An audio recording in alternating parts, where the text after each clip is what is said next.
Good morning guys. Shout out mga gumagamit ng gagatong ng mga kahoy, ng tuyong kahoy. Ayan, lalo sa mga sa probinsya. Ayan. Sa bukid. Ayan. Ayan. Mga bahay kubo. Ayan. Mga guys, idol.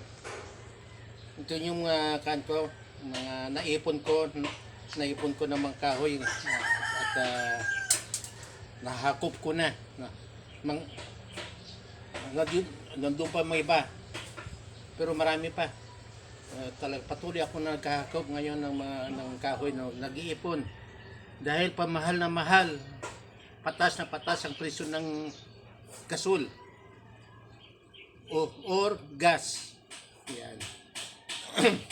Kaya nagsipag ako naghakop ng mga tuyong kahoy. Nag-ipon ako para sigurado tayo magkaubusan man ng gas, ma-shorted man ng gas o kaya gasol, meron tayong gagamitin na pangluto ang ating food, mga pagkain natin. Ito guys, yan, may malaki, yan, sisibakin lang yan, papalakulin yan. Yan. Pero marami pa doon guys.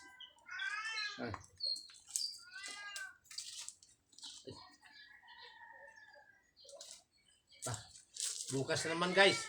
Napagod na ako guys, kanina pa ako hakop. Kailangan magsikap tayo, magsipag. At wala tayong pagluto kapag wala ng gas. Ang balita 20 days na lang daw wala nang LPG. Ubusan na yung mga LPG. Yan. Ito wala. Yan. Marami pa doon guys, na idol. Marami pa doon napupulutin at marami na ako na yung mga naipon pa doon. Pagpatuloy ko naman bukas guys. Idol Kabayan Gis TV. Yan. Idol Kabayan Gis TV.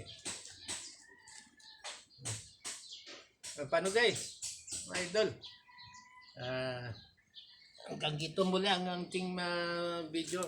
Ito sa man ang makating itong videos ko to. Please yes, like, share naman.